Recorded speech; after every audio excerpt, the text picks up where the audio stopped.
con forma de bacilo que tienen flagelos avanzan, podemos decir de una forma rectilínea, aquí el cuerpo de la bacteria va a ir girando para permitirle el avance en el ambiente donde se encuentre. Ahora, déjenme borrar esto. Este filamento axial va a recubrir todo lo que es el cuerpo de la bacteria. ¿Okay? Va a estar recubriendo todo este cuerpo.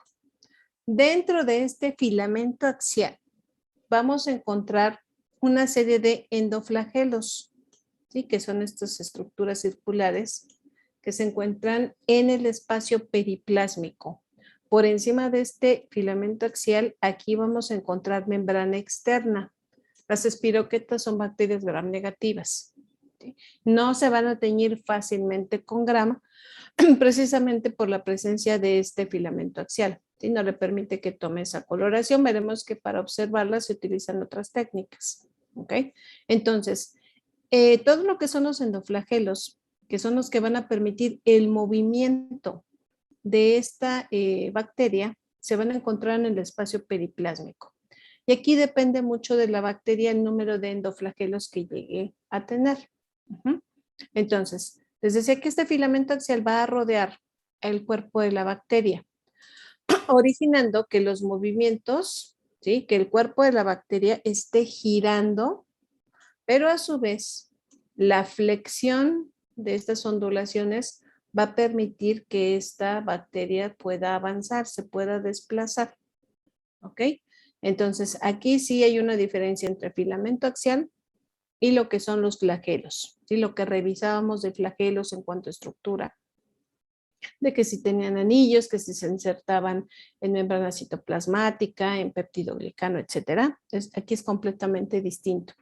Aquí estos endoflagelos se encuentran en el espacio periplásmico y dentro de él le van a conferir el movimiento a todo lo que es la bacteria. ¿Y vamos bien hasta aquí?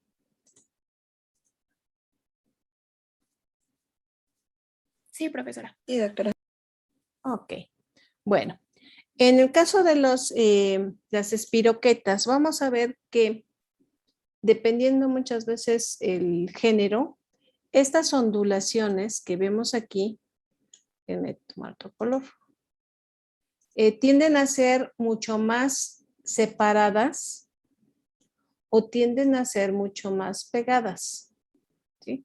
Parte de lo que nos ayuda a iniciar la identificación de una espiroqueta puede ser esto, las ondulaciones que presenta. Además, estos filamentos axiales o estos endoflagelos, más bien dicho, a lo largo de el cuerpo de la bacteria va a tener diferentes puntos de inserción o discos de inserción. Como les comentaba hace rato, pues bueno, este filamento axial va a estar rodeando todo lo que es el cuerpo de la bacteria. De lo que son las espiroquetas, les comentaba que son bacterias gram negativas, tienen su membrana externa, espacio periplásmico, etc. Pero si nosotros las queremos teñir con grama, no van a aceptar tan fácilmente los colorantes. Entonces, normalmente lo que son espiroquetas, la técnica de microscopía que se emplea para su identificación es utilizando un microscopio de campo oscuro, en el cual nosotros vamos a poner al microorganismo en una preparación en fresco, ¿sí? En un medio líquido, para ver precisamente su movimiento. ¿Ok? Entonces, detengo, voy a poner un pequeño video donde se ve precisamente el movimiento de estas espiroquetas.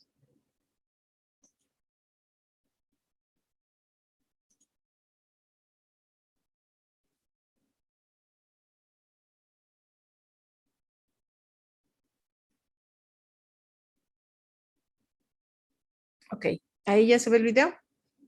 Todavía no le doy play. Sí, sí se ve, doctora. Ok, bueno. Entonces vean ahí cómo las espiroquetas son muy delgadas. Y ahí se ve parte de lo que es su movimiento. ¿No? Gira en su propio eje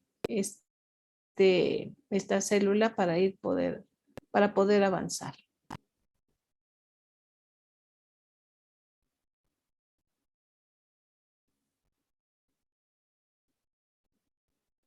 Me regreso tantito porque sí está medio tardado.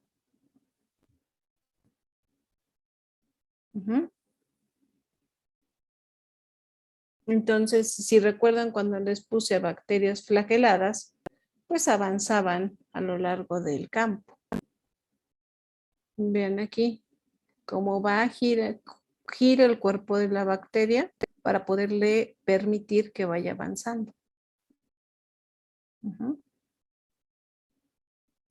Les comentaba también el número de ondulaciones. Si se fijan, este tiene un mayor número de ondulaciones que la del video anterior.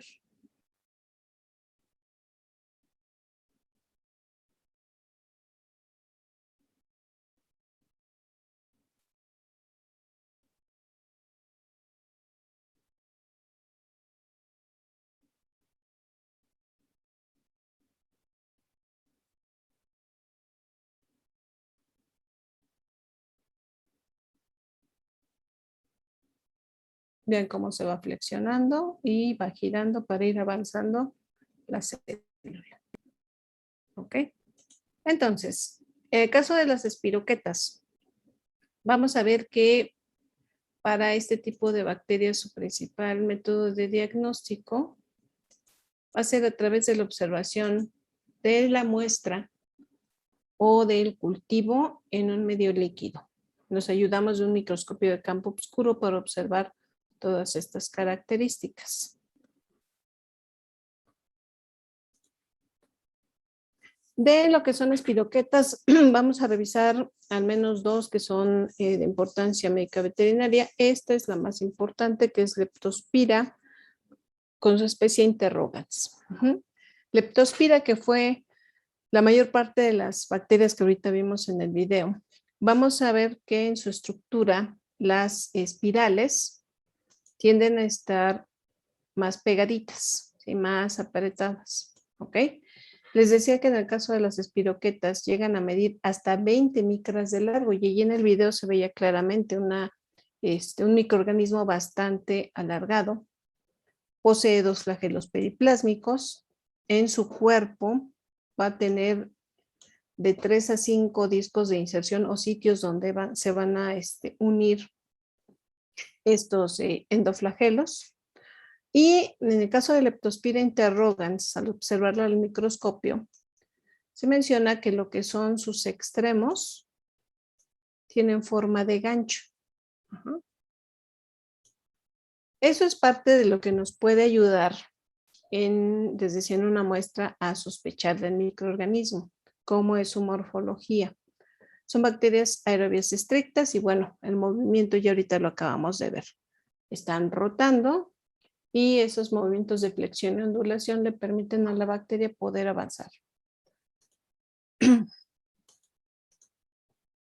Ahora, de Leptospira interrogans existe una gran cantidad de serovariedades, al igual que con Salmonella. Si recuerdan, con Salmonella les comentaba que hablábamos de una especie que generalmente es entérica y todas las demás son serovariedades. Bueno, lo mismo sucede aquí con Leptospira. De Leptospira interrogans encontramos más de 180 serovariedades. Esta bacteria la vamos a encontrar generalmente en ambientes donde hay alta humedad. Se encuentra en el medio ambiente, pero también se va a encontrar en aquellos animales que padecen o padecieron la leptospirosis, porque la bacteria se encuentra a nivel de túbulos renales y ahí va a sobrevivir. Entonces veremos que dentro de los procesos infecciosos en los que esté involucrado, en los animales asintomáticos vamos a tener la llamada leptospiruria. Esto de leptospiruria se refiere a que la leptospira la van a estar eliminando por orina. Y al eliminar por orina, permiten que sobreviva en el medio ambiente. En el caso de Leptospira interrogans o la leptospirosis es una zoonosis, pero esta zoonosis puede ser por contacto directo o puede ser de una forma indirecta. Generalmente este microorganismo en ambientes naturales lo vamos a encontrar en sitios donde el agua está relativamente quieta, un estanque, un arroyo, donde animales que estén padeciendo leptospirosis están eliminando la bacteria y la bacteria se mantiene ahí. En el caso de Leptospira interrogans, a través de sus factores de patogenicidad y virulencia, puede atravesar la piel en lesiones muy pequeñas, ¿sí? No necesariamente tiene que ser una herida profunda, a lo mejor tuvieron una laceración que quitó parte de la epidermis, de la queratina, y eso puede permitir que la bacteria ingrese al organismo. Y muchos casos de leptospirosis en el humano se han dado precisamente por esta vía de infección, que el microorganismo entra por una herida en piel, ¿sí? Y de ahí se va a desarrollar todo el proceso infeccioso. Para nosotros como veterinarios es una enfermedad de tipo profesional. Quienes manejamos a los animales, quienes estamos en contacto con todas estas muestras somos susceptibles. Pero también aquí hay un problema importante con leptospira, que es lo que vamos a checar, que es la presencia de ratas, ¿sí? Las ratas llevan una especie, una serovariedad, perdón, de Leptospira interrogans que es zoonótica. Entonces, muchos de los casos de zoonosis en comunidades urbanas, hablando de leptospirosis, están asociados a la presencia de ratas. Las ratas a través de la orina van a eliminar la leptospira y si esta orina llega a contaminar agua o alimento de animales caseros, por ejemplo, perros o gatos, pues bueno, va a ser una fuente de infección directa para el humano. ¿Ok?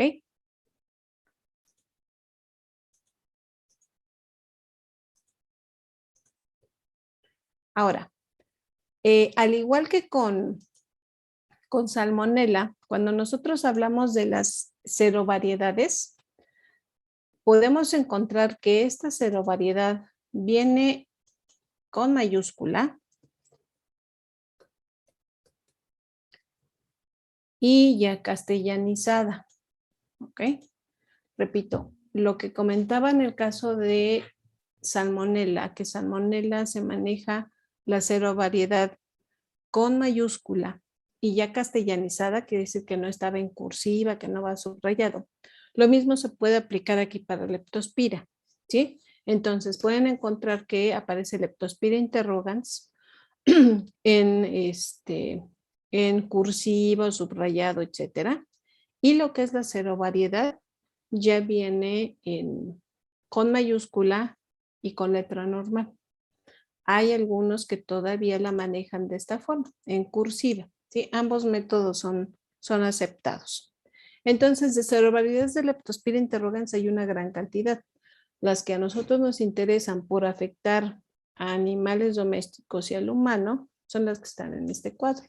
Bratislava, canícola, gripotifosa, icterohemorragia, pomona, jarjo, gepneumanis. Si nosotros checamos, pues bueno, generalmente van a tener un reservorio y un hospedero. Cuando yo hablo aquí de reservorio, es el portador. Repito, animales que a lo mejor padecieron una leptospirosis subclínica pueden estar eliminando a la leptospira por orina. Y esto ser fuente de infección para otros animales. Si se fijan, por ejemplo, en el caso del perro, el perro elimina canícola, pero no únicamente infecta a otros perros, sino puede infectar a cerdos, puede infectar a bovinos. El problema importante de zoonosis, les decía, en lo que son comunidades humanas, es icterohemorragia. Icterohemorragia la van a estar eliminando las ratas. Sí, de hecho, en las ratas no ocasiona una infección como tal. El problema aquí es que las ratas contagian a una gran cantidad de especies animales, incluido el humano. ¿Sí? Esto no quiere decir que todas las demás serovariedades de Leptospira interrogans no sean zoonóticas. Sí lo son. Pero de todas ellas, la que es más frecuente es precisamente icterohemorragia por la presencia de ratas. ¿Ok? El caso de, igual, animales domésticos, lo que son perros y gatos, normalmente es el perro el que puede transmitir leptospirosis al humano, ¿sí? Y también está ahí involucrado canícola como una causa de zoonosis para el humano. Entonces les comentaba, estas son las serovariedades más importantes. ¿Qué es lo que van a originar en cada una de las especies? Bueno, si nosotros hablamos de una infección subclínica, y hablando del término subclínico se refiere a que el animal no presenta signos de enfermedad, ¿sí? No presenta baja de peso, no presenta problemas respiratorios, etcétera. El problema es que si el animal tiene a la leptospira en su riñón, la va a estar eliminando a través de la orina. De ahí el término leptospiruria, ¿sí? Se elimina la leptospira por orina. Y esta es fuente de infección para los demás animales. Este tipo de bacterias, repito, va a sobrevivir en ambientes húmedos. Entonces, si esta orina llega a contaminar agua o alimento, esa va a ser la vía de infección para los que están alrededor de ellos. Ahora, en algunos animales vamos a ver que los problemas de leptospira pueden ser muy variables. Si yo hablo de bovinos, hay una alta frecuencia de que ocasionen aborto, muerte fetal o infertilidad en los animales. ¿Sí? Entonces aquí es muy importante, vamos a ver, también checar lo que es la vacunación de estos animales. Porque en el caso de leptospirosis veremos que se puede prevenir a través de la vacunación. Pues cuando tenemos ya casos de abortos, pues bueno, de las bacterias que hemos mencionado, ya hablamos de, de Brucela, ya veíamos algo de Campylobacter relacionado más que nada a infertilidad. Entonces puede ocasionar problemas de tipo reproductivo. Puede ocasionar también un síndrome que se denomina de goteo de leche.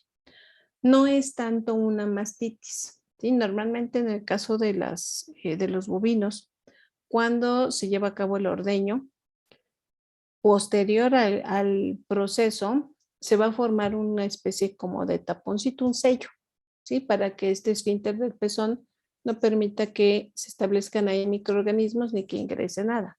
Bueno, en este caso se impide que se forme ese taponcito y lo que se ve es precisamente esa signología, ¿no? De que no cesa el goteo de leche posterior a una ordeña, ¿ok? Para el caso de leptospira, para todas las especies animales, nosotros lo que vamos a ver es esto, hemoglobinuria. ¿Sí? ¿Qué quiere decir esto de hemoglobinuria? Que se elimina a través de la orina sangre. La sangre se ve roja. Hay problemas a nivel hepático, ¿sí? Se comienzan a acumular pigmentos biliares que originan que en las mucosas se vea una tonalidad amarillenta. Si es una gran acumulación de estos pigmentos, pues toda la piel se puede llegar a ver amarilla. ¿Sí? Los animales los vamos amarillos. En el caso del humano, pues las mucosas las vamos a ver amarillas. Y también induce la producción de fiebre. Cuando hablamos de la leptospirosis ya generalizada, yo voy a ver este tipo de signología. Hemoglobinuria, repito, que eliminan sangre por orina, ictericia, que acumulan pigmentos biliares en mucosas y estas van a tomar una tonalidad amarillenta, y fiebre. ¿Ok? Aquí, bueno, dependiendo de la especie animal, va a ser la serovariedad de leptospira que va a originar alguno de estos problemas. Si nosotros checamos en el cerdo, vemos leptospiruria, vemos también problemas de tipo reproductivo, vemos lo que les comentaba de hemoglobinuria, pero aparte en el cerdo, leptospira puede estar asociado a algunos procesos de mastitis. En el caso del cerdo también cuando tiene la leptospira, comienzan a dejar de comer, ¿sí? Hay anorexia. Y la mortalidad se va a elevar mucho en animales jóvenes. Si checamos la que origina el problema de hemoglobinuria, el problema generalizado, es precisamente la serovariedad de leptospira que poseen las ratas. De la importancia de que en una explotación se eliminen a estos animales que se consideran fauna nociva. Voy a saltarme ahorita a los perros, me voy a caballos y ovinos y ahorita regreso al caso de los perros, ¿sí? En el caso de los equinos, pues bueno, esta bacteria puede originar problemas a nivel de la visión, una iridociclitis, que puede originar que el animal se quede ciego. Raras veces se presenta aborto, pero, repito, en el caso de lo que es leptospira, lo más frecuente es fiebre, hemoglobinuria, ictericia. En ovinos, ¿sí? Tenemos otra vez la leptospiruria y problemas de hemoglobinuria. En bovinos es importante el problema reproductivo porque si estamos hablando de animales dedicados a la producción de leche o de carne, pues las pérdidas económicas van a ser muy importantes. En equinos, realmente la presentación de leptospirosis es muy ocasional. No es tan frecuente como en especies productivas que podrían ser bovinos, ovinos y cerdos. ¿Qué pasa con el perro?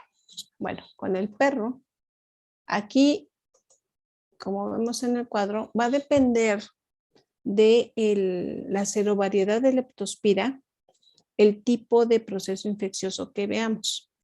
Les decía, si el animal la está padeciendo, pero su organismo no responde de la forma, llamémosla habitual, pues va a estar eliminando la leptospira a través de la orina, ¿sí?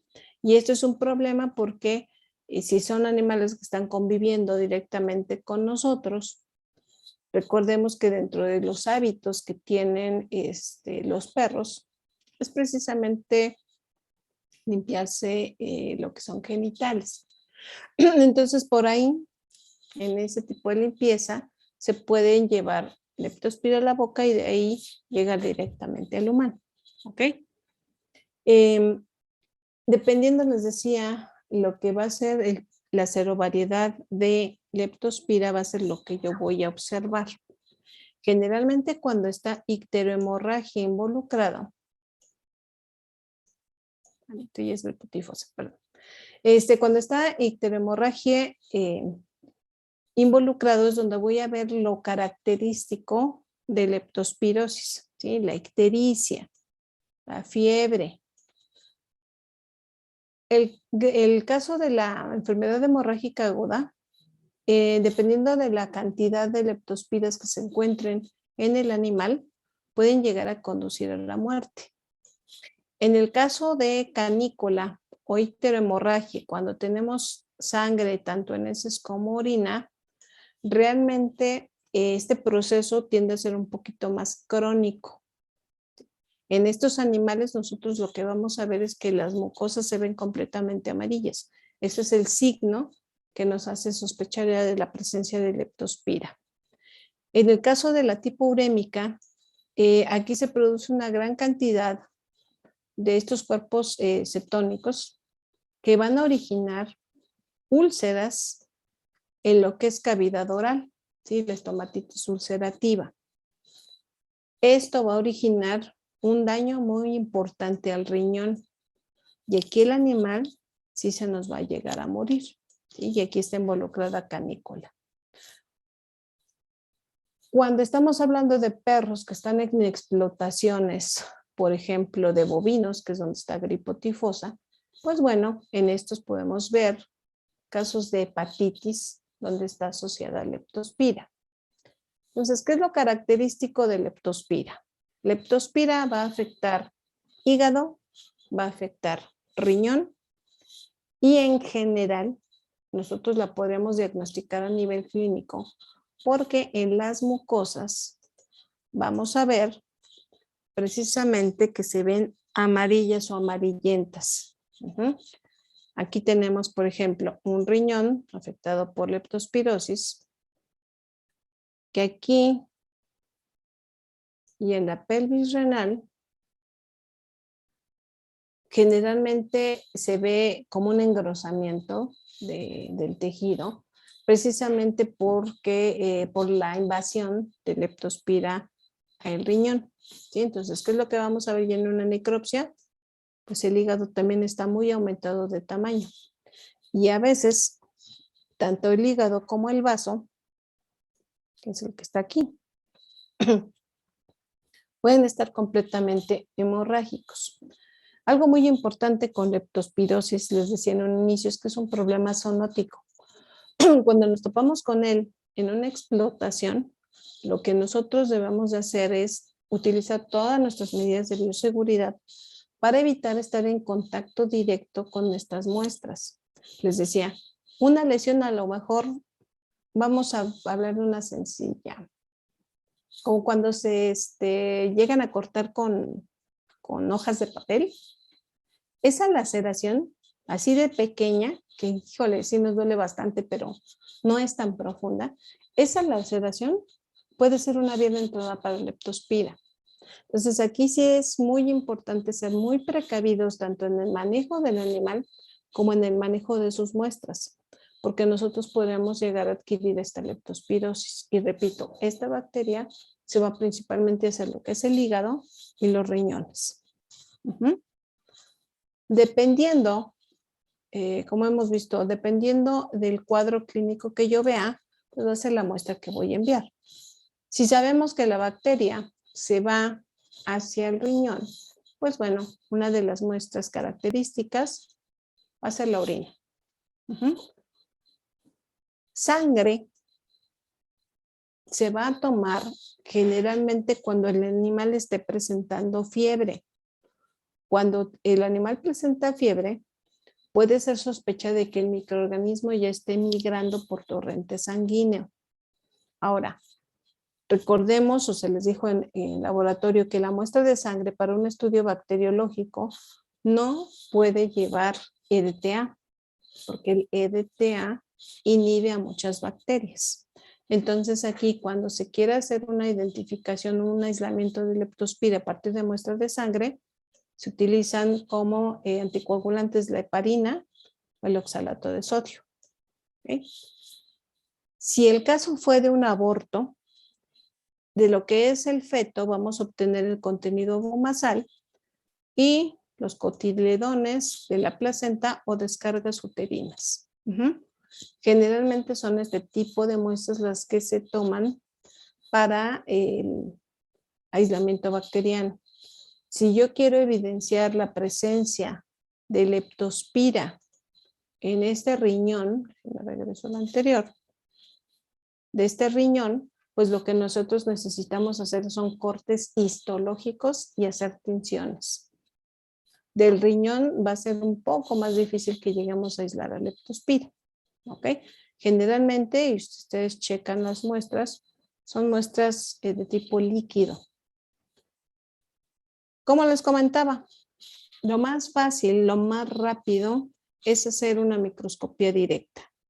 Nosotros esa muestra de orina, esa muestra de contenido vomasal, la vamos a pasar a una caja de Petri en un ambiente húmedo. Si no es así, generalmente podemos colocar una solución salina, etcétera, o agua estéril. Colocamos ahí nuestra muestra, 1 o 2 gotas de orina, o puede ser 1 mililitro, etcétera, y lo vamos a observar al microscopio, ¿sí? Así como vimos en el video de hace rato, pues claramente se van a ver las leptospiras nadando ahí en esa muestra. ¿ok? Al igual que hemos visto con otros microorganismos, existen técnicas inmunológicas como la de anticuerpos fluorescentes que nos van a ayudar a identificar de forma específica a la leptospira. ¿Ok? Entonces puede ser microscopía de campo oscuro o técnica de anticuerpos fluorescentes. Eso es lo más rápido que yo puedo hacer para una identificación. Si yo lo que quiero hacer es un aislamiento, me voy a topar con varias situaciones. ¿Sí? Una de ellas, necesito utilizar medios completamente selectivos para leptospira. Aquí no me sirve un agar sangre, ni me sirve un agar nutritivo, ni me sirve un agar soya, etcétera. No. Tienen que ser medios bastante enriquecidos. De los medios selectivos, el más común es el medio de Fletcher, pero está Korfov y Stuart, el MJH y el Twin 80 con albúmina. Se recomienda que la muestra previo a inocular en medio de cultivo se diluya con albúmina sérica bovina. Se hace la dilución a partir, les decía, de la muestra que generalmente es líquida, orina o sangre. Colocamos unas pequeñas gotas, hacemos una técnica igual de dilución y metemos a incubar. ¿Cuál es el problema? Pues el mismo problema que vimos con el caso de tuberculosis. El microorganismo no crece en 24 horas. Necesita 8 semanas para tener un crecimiento. Entonces, si yo espero a que el laboratorio me haga un aislamiento e identificación, me voy a esperar 2 meses o más para que me digan exactamente qué leptospira es. De ahí que se recurren a técnicas mucho más rápidas. Les decía, una es microscopía de campo oscuro, en la cual vemos hay o no hay leptospiras, ¿sí? Otra puede ser, les comentaba, hacer tinciones a partir de los tejidos. Si es un riñón, se hacen cortes histológicos y se utiliza una tinción argéntica que es Wardin Star. Con esta tinción, nosotros, a partir del corte, ay, creo que no se las puse. Aquí está. A partir de lo que es el corte histológico, claramente se define dónde están las leptospiras. El encontrar una o dos es suficiente para dar un diagnóstico positivo. Esto podría ser, entre comillas, lo más rápido que se puede hacer. ¿Ok? No es muy recomendable hacer el aislamiento y no todos los laboratorios hacen el aislamiento de leptospira porque no cuentan con los medios que se necesitan para llevar a cabo esto. Lo más rápido para identificar la serovariedad van a ser técnicas inmunológicas, técnicas serológicas. Ya a nivel comercial existen estos kits, que son kits muy semejantes a los al que les comentaba para Brucela, que básicamente es una prueba de aglutinación, en la cual yo voy a colocar mi muestra junto con una gota del antígeno y voy a ver qué serovariedad es, ¿sí? Técnicas de ELISA, de inmunoperoxidasa, también son utilizadas para el diagnóstico de leptospirosis. Ahora, como es una bacteria que frecuentemente nos topamos en muchas explotaciones, pues existe la prevención. Las bacterinas que tienen las diferentes serovariedades de Leptospira interrogans están disponibles para perros, para bovinos, para ovinos, para caprinos, para cerdos, ¿sí? Las principales especies productivas. Entonces, si nosotros llegamos a la explotación, ya les había comentado, de lo que checamos en historia clínica siempre es la vacunación.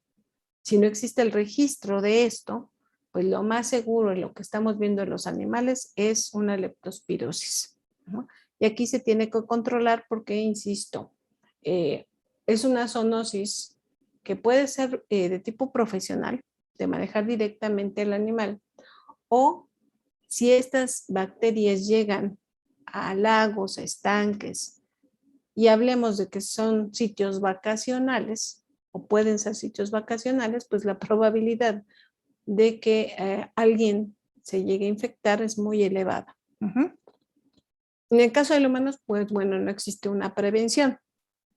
En el caso del humano, cuando ya tenemos problemas hepáticos, dentro de todas las causas que se buscan, es precisamente también la presencia de leptospira. En el humano, la enfermedad recibe el nombre de enfermedad de Weil, fiebre de Forbrach o enfermedad de Ato, ¿sí? ¿Qué es lo que va a originar en el humano? Principalmente problemas hepáticos, daño a lo que es el hígado. Se acumulan estos pigmentos biliares, por eso es que se ve la ictericia y también se aloja en el riñón, que puede originar una nefritis. Entonces, problemas tanto renales como hepáticos son los que ocasionan leptospira directamente en el humano. ¿Ok? Muy importante, tanto en explotaciones como en comunidades urbanas, es el control de roedores. La leptospirosis en muchas explotaciones está controlada por el hecho de que se está vacunando, pero si no se tiene control de fauna nociva, que básicamente son los roedores, pues el problema se va a estar diseminando, puede ser de una explotación u otra, y en lo que son comunidades urbanas, pues bueno, estos roedores se van directamente a lo que es alimento humano o animal, y ahí es donde lo contaminan, y de ahí llegan a nosotros. Ahora, también es importante que cuando, por ejemplo, en la práctica o en la clínica de pequeñas especies, si se detecta un perro que tiene títulos de anticuerpos elevados de leptospira y no ha sido recién vacunado, está manifestando la enfermedad. Entonces ahí se recomienda que todos aquellos que conviven con él también se hagan una titulación de anticuerpos para detectar si son positivos o no a leptospirosis. Eso sí es relevante, porque les comentaba, pueden decir a lo mejor con el veterinario de que el animal pues está con ustedes, está dentro de la casa, no sale, etcétera. Pero eso no asegura de que lleguen a ingresar ratas a ese hogar. Y estas ratas, al alimentarse, repito, del alimento humano o del animal, pues lo contaminan con su orina y de ahí provenga la leptospira. ¿Ok? ¿Dudas en cuanto a leptospirosis, jóvenes? No, doctora. Bueno. No, doctora. Ok. Siguiente espiroqueta que revisamos es braquispira y odisenteria. Aquí, dependiendo de qué tan reciente o qué tan antiguo sea la información que ustedes encuentren, porque también en internet hay algunos, les decía ayer, hay algunos laboratorios que no han actualizado nombres. Entonces a braquispira la pueden encontrar como treponema iodisenteria, serpula iodisenteria o serpulina iodisenteria, ¿sí? Esta espiroqueta, pues bueno, es mucho más corta. Si nosotros comparamos con lo que es leptospira, y bueno, aquí están muy chiquitas, aquí se ven. A diferencia de la leptospira que vimos que las ondulaciones son más prolongadas, aquí estas ondulaciones son mucho más separadas. También a diferencia de leptospira, aquí los endoflagelos tiene una mayor cantidad de ellos, entonces su movimiento es mucho más acelerado. Puede ser anaerobio estricto o aerotolerante, y un punto importante es que es beta hemolítico. ¿Sí? Más adelante veremos por qué es importante esta característica. Esta bacteria normalmente se encuentra a nivel gastrointestinal, principalmente de lo que es el cerdo. El proceso infeccioso, que es la disentería porcina, se va a desarrollar en esta especie, pero aquí perros, ratas, ratones que se encuentran en estas explotaciones pueden ser los portadores de braquispira y de ahí lo llevan a otros cerdos de la misma explotación. Entonces, cuando yo tengo ya un brote de disentería porcina, aquí lo que tengo que checar es que no haya fauna nociva, son ratas, ratones, y si hay perros, si tengo que checar a estos perros de que no sean los portadores. En estos animales no se desarrolla la enfermedad. Es el mismo problema que con leptospira, ¿sí? La van a estar eliminando, en este caso a través de las heces, ¿sí? Porque la bacteria se enfoca hacia lo que es aparato gastrointestinal. Ahora, ¿cómo se va a manifestar la disentería porcina? Generalmente los procesos, ya les había comentado, respiratorios y digestivos en los cerdos se manejan como complejos, ¿sí? ¿Por qué? Porque aquí no es únicamente un solo microorganismo el que está originando ese proceso, sino que puede ser la combinación de varios. ¿Qué es lo que vamos a ver? Bueno, estos animales comienzan a bajar de peso, comienzan a presentar diarreas que pueden ser líquidas, que pueden ser pastosas, son bastante fétidas y en el momento que se hace la necropsia, lo que es intestino grueso es el que presenta tanto las lesiones como la inflamación. Si nosotros aquí vemos el cadáver, pues bueno, estas heces intestinales que están aquí son de intestino delgado y acá son de intestino grueso. Eso ya me hace sospechar de braquispira. La muestra, pues normalmente va a ser una muestra de heces. ¿Sí? El problema, repito, es a nivel gastrointestinal. Se toman las heces. Recordemos que en el caso de las heces tienen que ser directamente tomadas del animal o se pueden hacer algunos raspados de mucosa. Para el caso de braquispira, se puede hacer, otra vez como les comentaba con leptospira, observación con microscopio de campo oscuro, o se pueden hacer tinciones con fuchsina fenificada con azul Victoria 4R o tinciones argénticas como es la que vemos aquí. Les comentaba, en el caso de braquispira, las ondulaciones no son tan grandes ni tan marcadas como leptospira y tienden a ser bacterias mucho más pequeñas. Esta es una técnica de anticuerpos fluorescentes y vean, aquí está braquispira. Entonces, en estas técnicas les decía, si encontramos 1 o 2 es suficiente para dar un diagnóstico positivo. Si nosotros lo que queremos hacer es el aislamiento de esta bacteria, pues bueno, braquispira no es tan exigente como una leptospira. Entonces aquí yo sí puedo utilizar medios de cultivo enriquecidos y generalmente se vuelven selectivos con la adición de algunos antibióticos, ¿sí? Para evitar que existan bacterias contaminantes. Les decía que la bacteria es beta hemolítica, ¿sí? A lo mejor en el cerdo también encontramos otras espiroquetas que también pueden encontrarse en intestino, ¿sí? Entonces, a diferencia de las demás espiroquetas, que puede ser, por ejemplo, un treponema, esta va a ser beta-hemolítica, ¿sí? Estas son dos espiroquetas distintas, pero la diferencia, les decía, era la beta-hemólisis. Braquispira y odisentería es beta-hemolítica, ¿sí? Completamente transparente en medio de cultivo. Ahora, a diferencia también de leptospira, pues no necesitamos tanto tiempo de incubación. En 48 horas nosotros ya tenemos un resultado de laboratorio en el cual nos identifican si está presente braquispira o no a partir de la muestra, ¿sí? La muestra, repito, aquí son heces. Esa es nuestra muestra ideal. Ahora, ahí, tantito que me tomo tantita agua.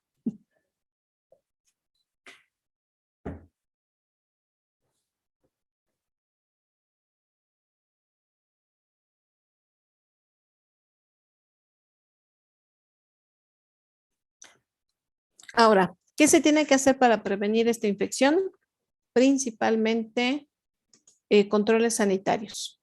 Al igual que en el caso de las infecciones por enterobacterias, nosotros si llevamos un buen programa de desinfección, podemos evitar que esta bacteria ingrese a la explotación, además de que se lleva el control de lo que es fauna nociva. Métodos inmunológicos, los métodos inmunológicos de identificación son, si se fijan, iguales a los de leptospira, pero aquí también tenemos la técnica de anticuerpos fluorescentes, que son técnicas mucho más rápidas de diagnóstico. Entonces, en el caso de las explotaciones, repito, aquí la higiene es sumamente importante para evitar la diseminación de este tipo de microorganismos. ¿Dudas en cuanto a lo que es braquispira? No, doctora. ¿No? Bueno, entonces de espiroquetas son los dos géneros que revisamos por ser los de importancia veterinaria para especies animales. Siguiente grupo que revisamos son bacterias con forma de bacilo que son pleomórficas, pero más allá de ser estrictamente pleomórficas, a este grupo yo lo ubico como bacterias, se los pongo aquí, anaerobias estrictas,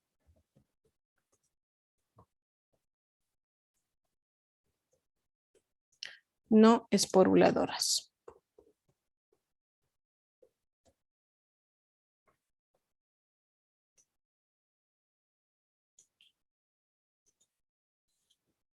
¿Qué sucede con una bacteria anaerobia estricta esporuladora como Clostridium?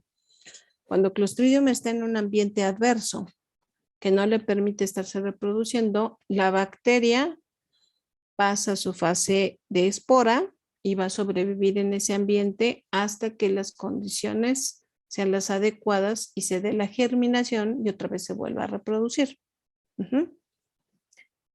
Si nosotros estamos hablando de bacterias anaerobias estrictas, no esporuladoras, vamos a ver que este tipo de microorganismos se tienen que asociar con otros o se van a presentar en ciertas condiciones ambientales que favorecen una anaerobiosis total para que esta bacteria prolifere. Entonces, vamos a ver que en para estas bacterias va a ser muy importante que en el laboratorio se cuente con el equipo necesario para hacer su aislamiento e identificación. Una cámara de anaerobiosis para llevar a cabo esto. También, en el caso de este tipo de bacterias, les decía, vamos a ver que van a estar asociadas a otros microorganismos, principalmente a bacterias piogénicas. Aquella bacteria que induce la producción de pus da la condición adecuada para que éstas comiencen a proliferar. Fusobacterium necrophorum es una bacteria que puede presentar este tipo de morfología como filamentosa, pero también puede presentar esta morfología que aparentemente son cocobacilos. ¿Sí? Cuando hablamos de una bacteria pleomórfica, quiere decir que puede tener diferente morfología. Esto es algo que nosotros debemos de tomar en cuenta siempre que estamos haciendo aislamientos e identificaciones en tinciones de estos microorganismos. Ahora, la bacteria se encuentra como comensal en aparato gastrointestinal y en lo que son mucosas. De Fusobacterium necrophorum se reconocen dos biotipos, el biotipo A y el biotipo B. En algunos animales se han detectado el biotipo AB, pero los más habituales son el A y el B.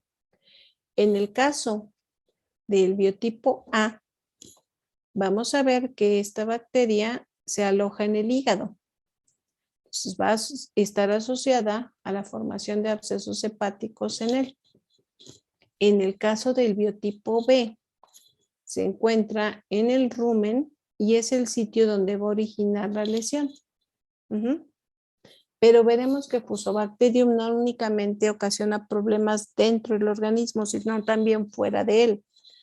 Cuando es fuera de él, generalmente se asocia con Trupperella piógenes.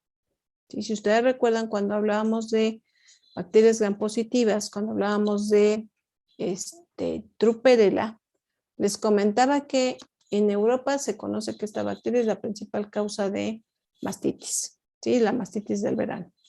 Pero acá en América, esta bacteria crea las condiciones anaeróbicas para que se pueda reproducir Fusobacterium y Fusobacterium origine una lesión, por ejemplo, en patas. Así que es lo que ahorita vamos a ver.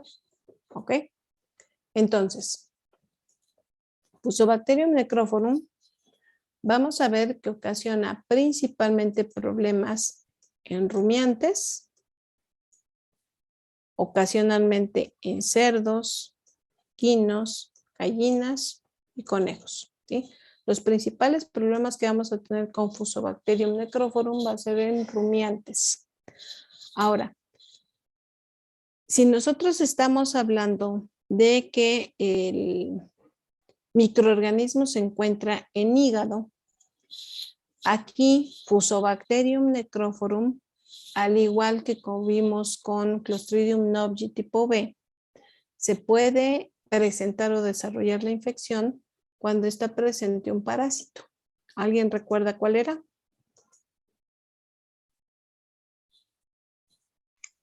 Fasciola hepática. Exactamente. ¿Sí? Les comentaba que cuando tenemos problemas de fasciola hepática, la migración de este parásito en el parénquima hepático origina zonas de anaerobiosis. Entonces, si en el bovino yo tengo que ahí se encuentra Clostridium, pero también se encuentra Fusobacterium. Entonces, yo puedo tener que en casos de la presentación de fasciola hepática, también se desarrolle cualquiera de estos dos microorganismos. En el caso de Fusobacterium necrophorum, lo vamos a encontrar en sitios en el hígado donde existan abscesos, ¿sí? Porque ahí también se pueden asociar a alguna bacteria piógena.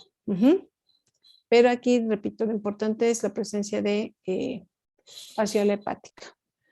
En lo que son animales jóvenes, esta bacteria puede originar la difteria del ternero. En esta difteria, lo que hace la bacteria es formar úlceras, tanto en cavidad oral como a nivel de laringe y de tráquea. Se han llegado a reportar algunos casos de metritis, que son infecciones o inflamaciones del útero, de mastitis o de celulitis también en bovinos.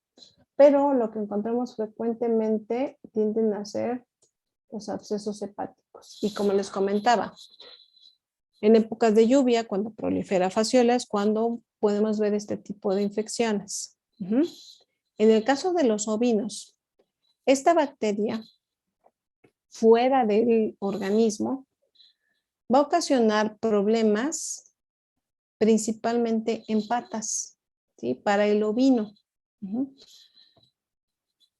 Cuando son épocas de lluvias, cuando hay una mayor cantidad de lodo, la probabilidad de que haya problemas o infecciones en las patas, en lo que son rumiantes, es muy elevada. ¿Sí? Entonces, cuando estos animales salen a pastorear, generalmente cuando regresan a la explotación, pasan por una especie de, vamos a compararlo un poquito, como un tapete sanitizante, ¿sí? Que no es un tapete, es realmente una hendidura en la explotación, en la cual se aplican algunos desinfectantes o algunos metales o minerales para hacerles como un lavado y evitar que ingresen o que ahí se queden microorganismos que puedan venir dentro de ese lodo. ¿Sí? Entonces, en el caso de los ovinos, se pueden encontrar problemas en patas, infecciones en la parte plantar, de patas, independientemente de que sean delanteras o traseras, donde puede estar asociado ahí Fusobacterium necrófora, ¿sí? En lo que es cavidad oral, ocasionalmente llegan a formar úlceras. Entonces, la bacteria en lo que son mucosas, que es lo que seguiremos viendo, va a originar la formación de úlceras. Y estas úlceras pueden conllevar a que ese tejido se muera, ¿sí? De ahí que existen en algunos casos necrosis. Ahora, cerdos, caballos, gallinas, conejos, son casos así muy esporádicos donde llegamos a ver la presencia de Fusobacterium necrophorum. ¿Por qué?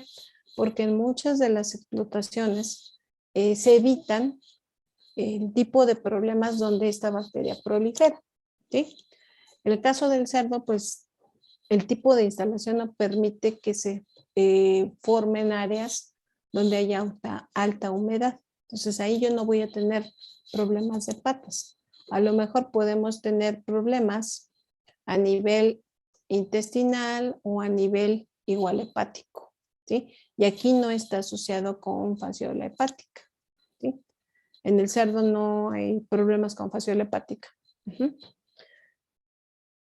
En cerdos también existe una manifestación que se conoce como nariz del toro, ¿sí? No quiere decir que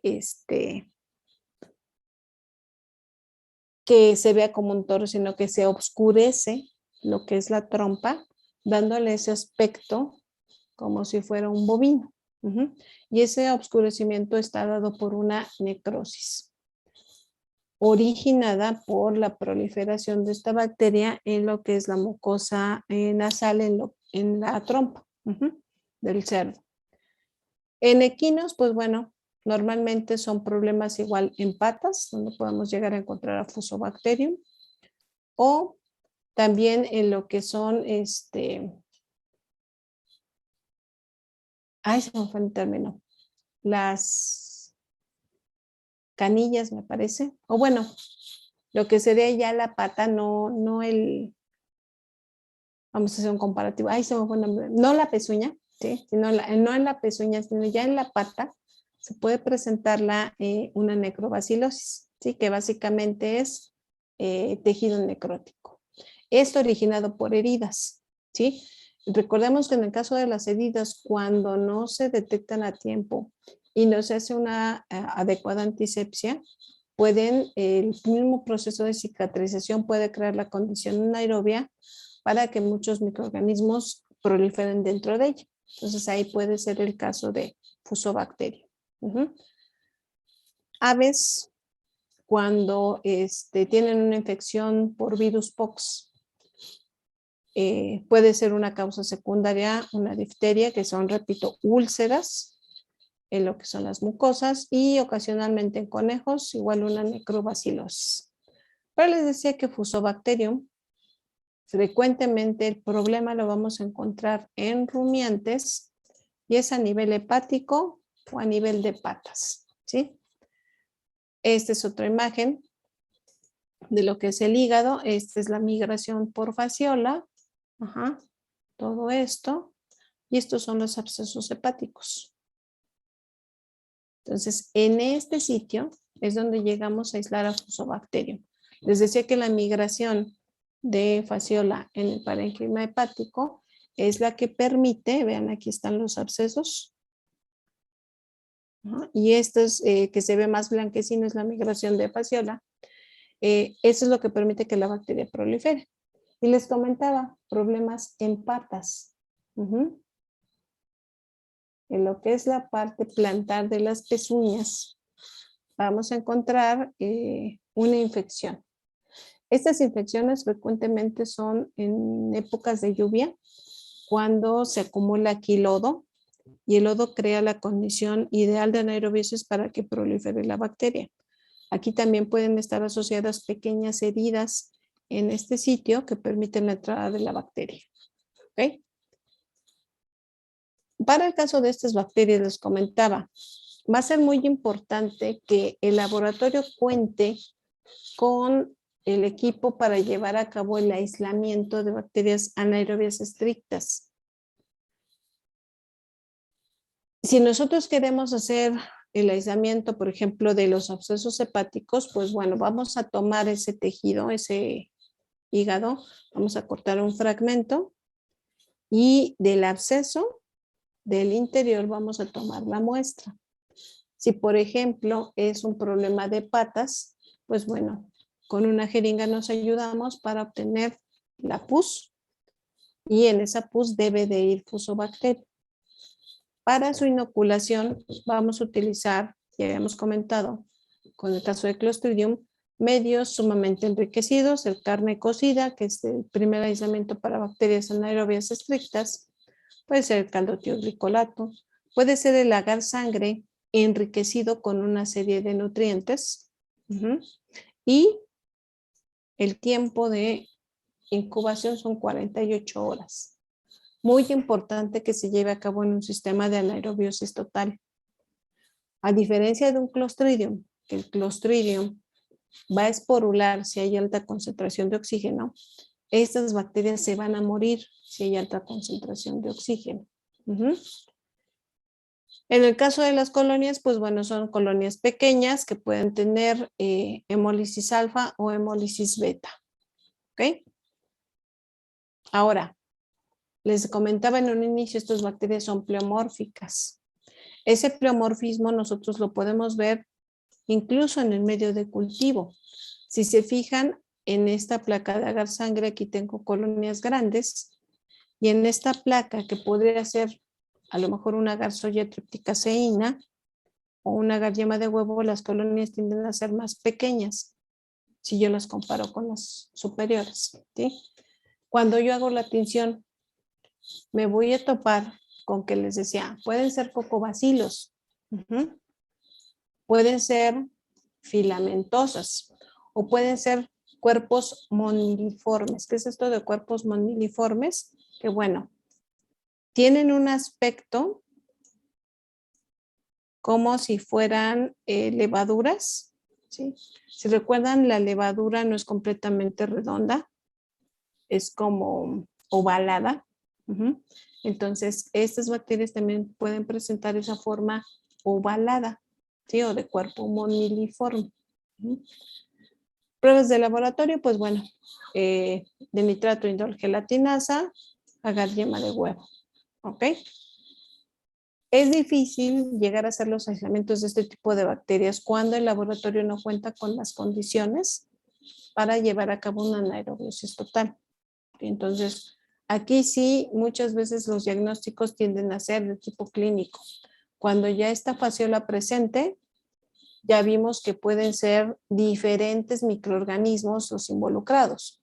Pero si yo en el antecedente tengo de que estos animales se les vacunó contra Clostridium, que ya habíamos visto que Clostridium, la vacuna bacterina, más bien dicho, tiene una gran cantidad de especies del mismo, pues bueno, eso ya me está indicando que a lo mejor el problema no es Clostridiasis, sino que aquí puede ser Fusobacterium.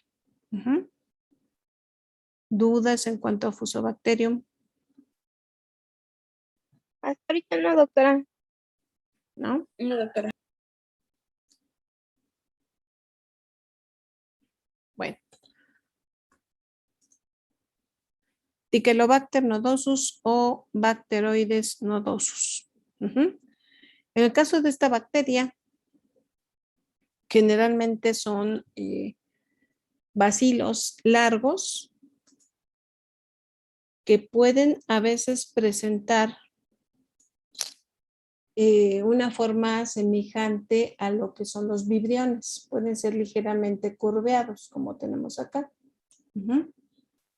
La diferencia con los vibriones es que esta célula que está curveada o ligeramente curveada, en lo que son los extremos, vamos a ver que hay un ensanchamiento. De ahí que se hable de los pleomorfismos. ¿Ok? Igual que Fusobacterium anaerobio esporulador, y esta bacteria se encuentra de forma habitual en el espacio interdigital de las patas de los ovinos. Entonces vamos a ver que la infección que ocasionan en las patas va a estar asociado a cuestiones externas que permiten que la bacteria comience a proliferar. Ahora, mientras que el problema de patas por Fusobacterium puede ser que afecte solamente a un animal, con Dichelobacter sí puede ser contagioso. ¿Por qué? Porque en épocas de lluvia y en condiciones en las cuales, o en más bien explotaciones en las que se sacan los animales a pastorear, los animales que están portando a Dichelobacter lo van a estar diseminando en el pasto, ¿sí? Donde pasan otros animales. Y de ahí que se pueda contagiar. Época de lluvias va a ser la época donde puedo tener este tipo de infecciones. Dichelobacter nodosus, las infecciones se restringen a lo que son las patas. Y aquí va a ser muy importante procurar o evitar que se presenten heridas en las patas, porque esas heridas pueden permitir la entrada de la bacteria y originar el proceso infeccioso. Al igual que algunas corinebacterias, en este caso, Dichelobacter nodosus también produce gránulos de inclusión. Les decía que esta infección es de tipo contagioso. La pododermatitis contagiosa en ovinos, comúnmente conocida como gabarro, es una infección en las patas que les decía, se puede transmitir de un ovino a otro. El que está originando el problema es Dichelobacter, pero aquí se pueden asociar otro tipo de bacterias. El mismo Fusobacterium que mencionábamos hace rato puede ser la presencia de Tropelia piógenes o Treponema penorta. ¿Sí? Treponema penorta es una espiroqueta que ocasionalmente también encontramos por ahí en problemas de patas. Pero generalmente es Dichelobacter nodosus la que origina este problema. Se habla de que esta infección no solamente afecta a ovinos, sino a animales de pezuña hendida. Entonces, se ha llegado a aislar de infecciones en este sitio, en las patas, se ha llegado a aislar a partir de cabras, de bovinos y de cerdos. Pero en estas especies animales, la infección se encuentra en el espacio interdigital. En el caso del ovino, se encuentra en la parte plantar de la pata. ¿Okay? Ahora, esta bacteria les decía que es la principal causa de esta pododermatitis, porque dentro de sus factores de patogenicidad y virulencia, posee enzimas capaces de romper con la estructura de la piel, queratinasas, elastasas, gelatinasas. ¿Sí? Todas estas enzimas rompen con estos tejidos y permiten que la bacteria ingrese. Es una bacteria que se puede ayudar a fijarse a este sitio anatómico a través de sus fimbrias. Pero les decía, también la bacteria se puede desprender, se puede quedar en el pasto y de ahí ser fuente de infección para otros ovinos. En esta pododermatitis, nosotros lo que podemos llegar a ver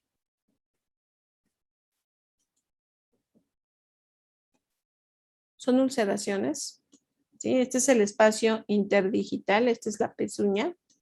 Son animales de pezuña hendida.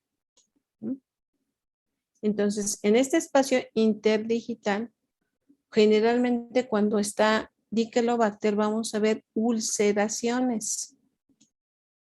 Pero si ya se asociaron otro tipo de bacterias, si están incluidas bacterias piógenas, incluso podemos llegar a percibir la presencia de pus. ¿Sí? Entonces, esta pododermatitis, repito, se contagia a los animales a través de lo que es el pasto. El pasto cuando son épocas de lluvias. Y la frecuencia de la enfermedad se va a dar principalmente en aquellos animales que salen a pastorear. Animales que tenemos estabulados, que los tenemos dentro de un establo, ¿sí? Y que ahí se les proporciona alimento y agua y no se tienen que desplazar, pues la presentación de este tipo de infecciones es casi nula. Ujú. ¿Sí vamos bien hasta aquí? Sí, doctora. Bueno, ¿qué vamos a hacer para su aislamiento? Generalmente es una infección que se diagnostica a nivel clínico y el apoyarnos del laboratorio, muchos no le ven el caso, ¿sí? Porque ya se sabe que en épocas de lluvia se tienen que cuidar las patas porque este es el microorganismo que frecuentemente va a estar ahí ocasionando problemas. Pero si nosotros queremos hacer el aislamiento, aquí si llegamos a tomar la muestra con un hisopo, que a lo mejor no hay formación de pus y nosotros nada más vemos la lesión, si tomamos con un hisopo, ese hisopo debe de enviarse en un medio de transporte que tenga un agente reductor, ¿sí? Que evite que la muestra entre en contacto con oxígeno, porque estas bacterias en contacto con oxígeno se mueren. Pero si hay producción de pus, pues eso es lo que vamos a enviar. Al igual que con Fusobacterium, necesitamos medios sumamente enriquecidos. Les comentaba, el medio de carne cocida es de los básicos, junto con caldo tioglicolato. Y ya como medio selectivo para Dichelobacter tenemos el agar Eugon. Este medio tiene extracto de levadura, tiene sangre y tiene como antibiótico lincomicina. Se incuba 72 horas en condiciones de anaerobiosis estrictas. Ahora, en el caso de Dichelobacter nodosus, se habla de dos tipos de colonias. Las colonias tipo A y las colonias tipo B. Las colonias tipo B son las que están asociadas a problemas de pododermatitis. Estas colonias tienen este aspecto como si fueran gotas de agua en el agar. Cuando nos topamos con colonias tipo A, las colonias son extremadamente pequeñas. Y hay otro tipo de colonias que pueden crecer en el caso de Dichelobacter, porque recordemos que es una bacteria pleomórfica. Y el pleomorfismo no únicamente se ve a nivel de tinción, sino también se ve a nivel de morfología colonial. Hay algunas que pueden aparecer o tener un aspecto de colonias mucoides y otras que son circulares, que son igual convexas, pero son un poquito más grandes. Entonces, las que están asociadas con pododermatitis van a presentar este tipo de morfología colonial. Aquellas cepas de Dichelobacter nodosus que no causen pododermatitis pueden presentar estas apariencia mucoide, circular o colonias muy pequeñitas. Pruebas, pues bueno, ahí tenemos una gama de pruebas, pero les decía, normalmente con el gabarro o la pododermatitis no se hace de forma frecuente el aislamiento en laboratorio. Es una infección que se diagnostica a nivel clínico y que se va a tratar también a nivel clínico. Dentro de las medidas de prevención de esta infección es que se rasure la pata, ¿sí? ¿Para qué se rasura la pata? Con la finalidad de poder visualizar si llega el animal a tener alguna lesión en el momento que sale de la instalación a pastorear o en el momento que ingresa. Y siempre que regresan a la instalación, les decía, pasan por una especie de tapete sanitario, que es un baño podal, que tiene o antibióticos, o tiene sulfato de cobre, sulfato de zinc, formalina, tintura de cloromicetina, que lo que hacen es una especie de lavado de la misma pata, pero aparte inhiben el desarrollo de muchos microorganismos, incluido Dichelobacter. Ya cuando se presenta el proceso infeccioso, el problema en la pata, pues bueno, se van a aplicar diferentes antibióticos, ¿sí? Aquí les hablo de un ejemplo. Se maneja penicilina por el hecho de que recordemos que pueden estar algunas bacterias piógenas asociadas, como puede ser Trupperella. Pero bueno, aquí la terapia con antibióticos va a depender mucho del médico. Lo importante es la prevención.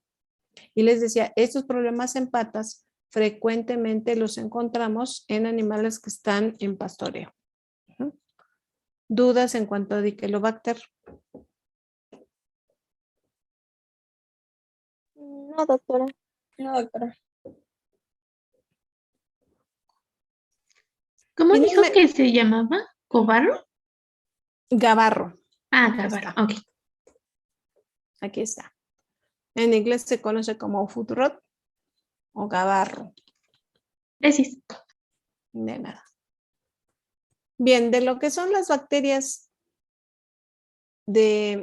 pleomórficas, o como les decía, bacterias anaerobias estrictas no esporuladoras, nos topamos ocasionalmente con bacteroides fragilis, ¿sí? Bacteroides fragiles, pues bueno, es una bacteria que puede tener forma de cocobacilo, de bacilo o un bacilo alargado. ¿Sí? En esta imagen vemos 3 diferentes morfologías que puede presentar bacteroides fragilis. ¿Sí? Aquí la morfología no cambia tanto. Si vemos acá en la tinción, pues aquí tengo uno alargado, tengo uno, vamos a decirle mediano, y aquí hay un bacilo más pequeño. Y sigue siendo la misma bacteria, ¿sí? Bacteria igual anaerobia estricta, que nosotros aquí checamos porque ocasionalmente vamos a ver que esta bacteria puede originar diarreas en lo que son animales jóvenes. ¿Alguien recuerda qué bacteria origina diarreas en animales jóvenes? De las que ya revisamos. ¿E. coli? Escherichia coli. Gracias. Exactamente. Entonces, aquí es hacer un diagnóstico diferencial. Les decía que con Escherichia coli son animales recién nacidos, animales que no recibieron calostro en tiempo. Aquí la situación puede ser lo mismo. Puede ser diarreas que se presentan en animales recién nacidos y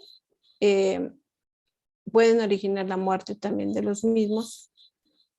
Punto muy importante con la diferencia entre bacteroides y Escherichia, que en el caso de bacteroides, a lo mejor nosotros sí tenemos en la explotación una medida higiénica adecuada.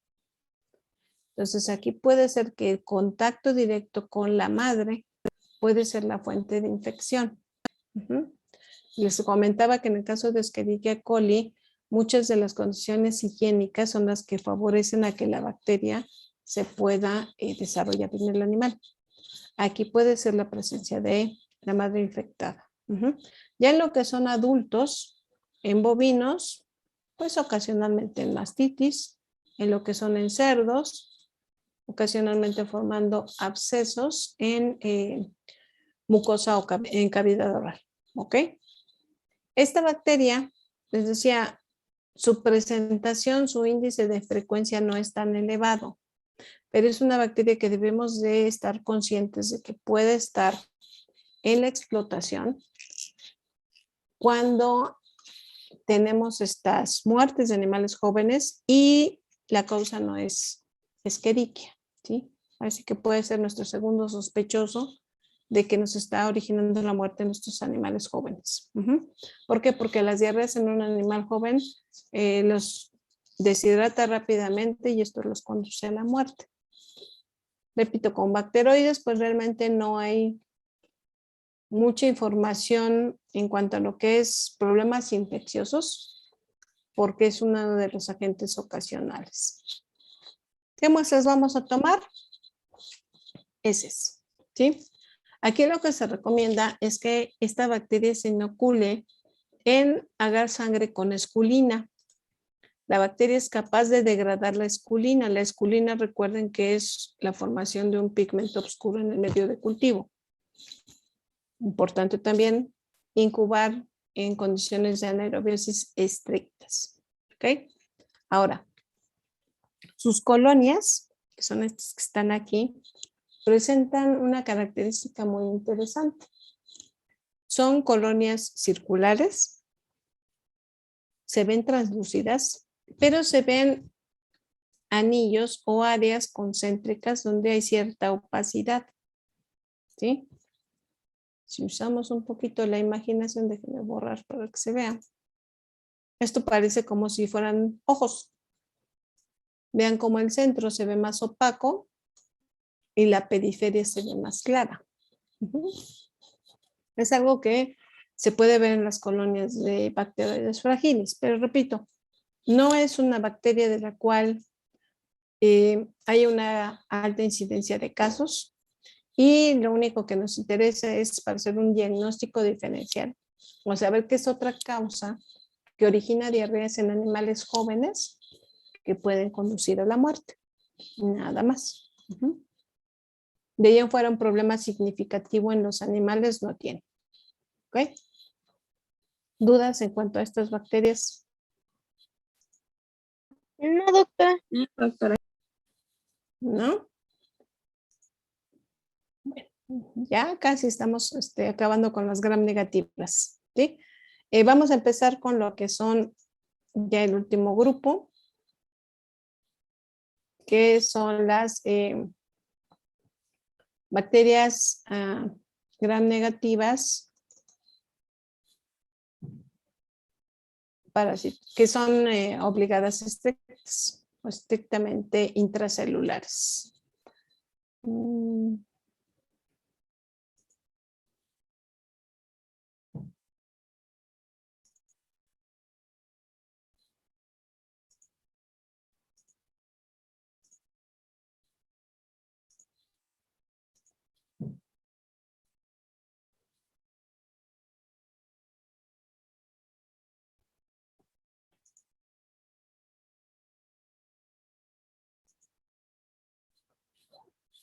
Bueno, hasta el momento hemos visto que las bacterias, con la excepción ahí de la Ausonia que les comentaba el día de ayer, que para mí debería estar en esta clasificación, no ahí donde está clasificada. Todas las que hemos revisado crecen en medios de cultivo sintéticos, ¿sí? Medios de cultivo que están preparados con la formulación. Lo que son las bacterias intracelulares obligadas. Para hacerlas crecer en el laboratorio, forzosamente necesitamos un cultivo celular. Entonces veremos que muchas de las técnicas de diagnóstico se realizan de otro tipo, de tipo serológico. Estas intracelulares obligadas, también el día de ayer veíamos que la Ausonia, por ejemplo, es un parásito de energía. Requiere estar dentro de una célula viva porque la mitocondria que está produciendo el ATP le va a dar el ATP necesario a la bacteria para que se pueda reproducir y llevar a cabo todo su metabolismo. De las intracelulares obligadas vamos a revisar varios géneros. Empezamos con el género Clamidia. Las clamidias van a ser cocobacilos que miden 200 nanómetros de ancho por 1500 nanómetros de largo. ¿Alguien sabe a cuánto equivale un nanómetro?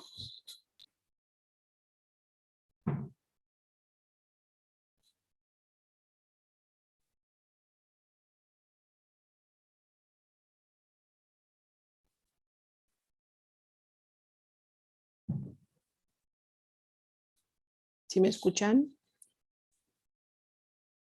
Sí, doctora. No recuerdo cuánto equivale. ¿Nadie? ¿Es la millonésima parte de 1 milímetro?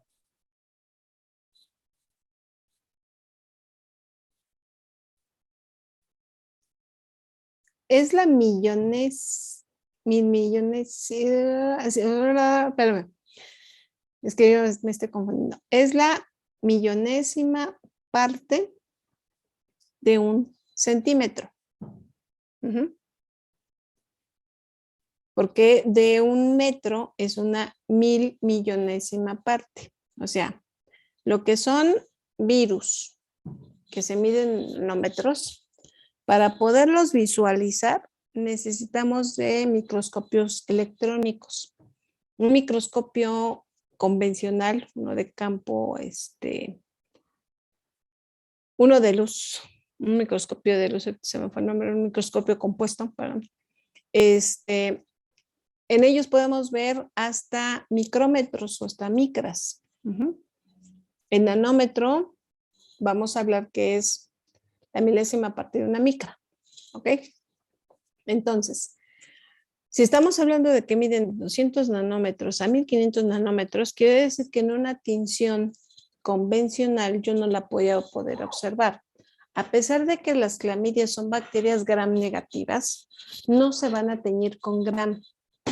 Y de hecho, para su visualización, utilizamos técnicas de tinción completamente distintas, donde lo que vamos a ver son la acumulación de las estructuras que forma. ¿Ok? A diferencia de lo que son las gram negativas en general, no tienen el NAM en lo que es su estructura de peptidoglicano. Tienen su membrana externa, su lipopolisacárido. El lipopolisacárido es sumamente importante porque es el que le va a dar la parte antigénica. Y vamos a ver que existen algunos antígenos que son específicos de especie que se encuentran a nivel de membrana externa. Estas bacterias no van a sobrevivir mucho tiempo fuera de un organismo vivo porque les decía, de él obtienen principalmente energía aparte de sus nutrientes. Entonces se encuentran en tracto gastrointestinal tanto de aves como de mamíferos. En el caso de las clamidias, se habla de que en su forma de reproducción se habla de dos fases. Una fase o una forma infecciosa y una fase tal cual de reproducción. ¿Cómo se reproducen las bacterias?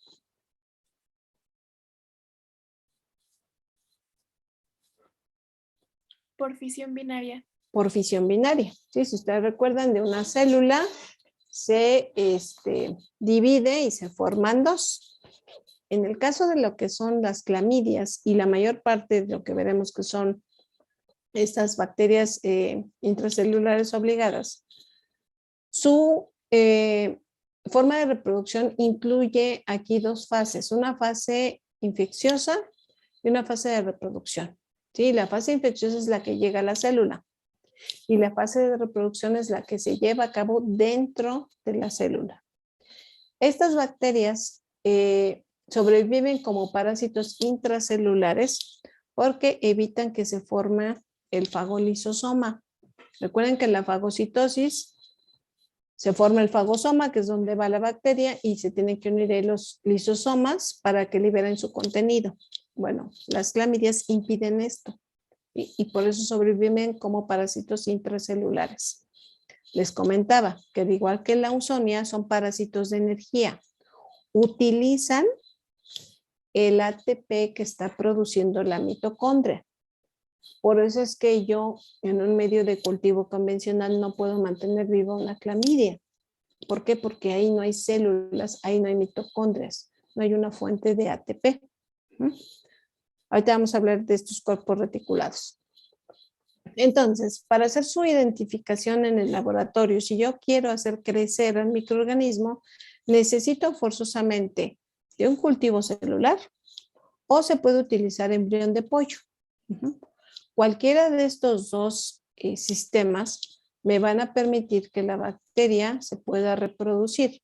Ahora, en este ciclo de reproducción o ciclo de desarrollo de clamidia, vamos a hablar de dos estructuras, los cuerpos reticulados y los cuerpos elementales. Los cuerpos elementales, que serían estos. Esta es la fase infecciosa. Esta es la que llega a la célula. Esta célula la va a introducir a través de una endocitosis. ¿Ok? Si es una célula de defensa, porque aquí puede ser una célula epitelial, si es epitelio intestinal, por ejemplo, la introduce por endocitosis. Si es un polimorfo nuclear, pues va a ser por fagocitosis. ¿Sí? Entra Y se forma esta vacuola que puede ser de endocitosis o que puede ser el fagosoma, si es una célula de defensa. Y ya dentro de esta vacuola, este cuerpo elemental se diferencia al cuerpo reticulado. Ya como cuerpo reticulado, comienza a utilizar los nutrientes y la energía de esa célula para comenzar a reproducirse. Si nosotros vemos al microscopio este tipo de células infectadas, veremos la característica del cuerpo reticular. Ahorita lo vamos a ver en una imagen. Estos cuerpos reticulados, conforme pasa el tiempo, maduran y van formando los cuerpos elementales. Cuando en esta vacuola hay una gran cantidad de cuerpos elementales, rompen a la célula y vuelven a repetir el ciclo. Infectan las células adyacentes. Si nosotros comparamos esto, la infección sería como un virus. El virus, ¿qué es lo que hace? El virus llega a la célula, inyecta su información genética, induce a que esta célula produzca las partículas virales, y ya que hay suficientes partículas virales, mata a la célula, libera estas partículas virales e infectan a otras células. Entonces, en el caso de estas clamidias y lo que vemos en riquecias, su ciclo de infección es muy semejante a el que llevan a cabo los virus. De llegar, infectar, multiplicarse en esa célula, utilizarla y posteriormente destruirla para seguir infectando más células.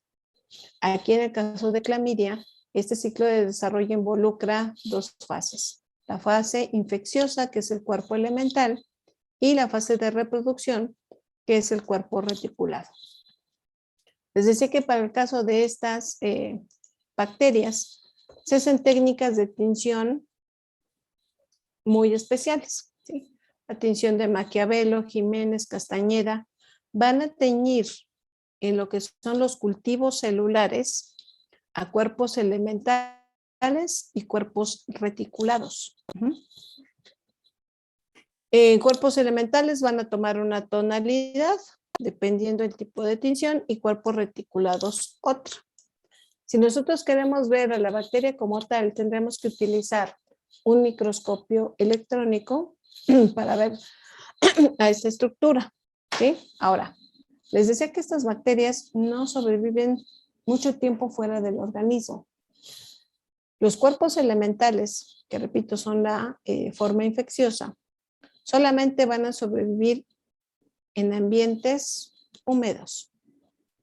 Y estamos hablando de a lo mejor que sobrevivan hasta 3, 4 días.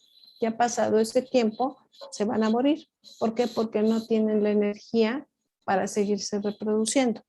Insisto, necesitan a lo que es una célula viva para poderse reproducir. Sí, esta ya es una imagen de microscopio electrónico de barrido. Los cuerpos elementales tienden a ser más pequeños, son mucho más compactos, por eso es que se ven más oscuros. Y los cuerpos reticulares, que son la fase de reproducción, son células mucho más grandes, que una vez que ya se reprodujeron, que ya están madurando, podemos ver esto, que aquí les ponen que es un intermediario. Está pasando de cuerpo reticular a cuerpo elemental. Estas son las formas infecciosas y esta es la de reproducción. ¿Ok? Desafortunadamente esto solamente se puede visualizar en un microscopio electrónico de barrido. En lo que son las técnicas de tinción, Giemsa, Jiménez, Maquiavelo, Castañeda, nosotros vamos a ver el acúmulo de estos cuerpos elementales o cuerpos reticulares dentro de las células. Me voy a adelantar. Aquí, ¿sí? Esta es una célula, por ejemplo. Estos son de cultivos celulares. ¿Ok? Aquí yo no estoy viendo una sola bacteria o un solo cuerpo, una sola estructura, sea cuerpo reticular o cuerpo elemental. Aquí yo lo que estoy viendo son acúmulos del colorante. que dependiendo de la tinción, como vimos, puede verse un color rojo, puede verse un color azul, etcétera. ¿Sí? Entonces, estas tinciones nosotros las vamos a hacer a partir de los tejidos o a partir de los cultivos celulares para evidenciar la presencia de estos cuerpos. Yo aquí no puedo visualizar directamente a la bacteria, ¿sí? Yo no la puedo visualizar. Para verla de esta forma requeriría utilizar un microscopio electrónico de barrido para ver estas características. En una tinción yo lo que estoy viendo es el acúmulo o de cuerpos elementales o de cuerpos reticulados. No estoy viendo solamente una célula. ¿Dudas hasta aquí? No, doctora. ¿No? Bueno, la voy a detener hasta aquí porque en el caso de la clamidiasis es una infección que afecta a varias especies animales y sí es un poquito extensa la explicación y lo que nos queda ahorita de tiempo pues no nos va a aguantar. Entonces, vayan anotando por favor su presente en el chat como segunda asistencia. Y pues nos vemos el jueves. El jueves terminamos con gram negativas. Y ya les indicaré si el examen se los aplico el lunes o el martes de la próxima semana de gram negativas. Sí les encargo mucho que lean la parte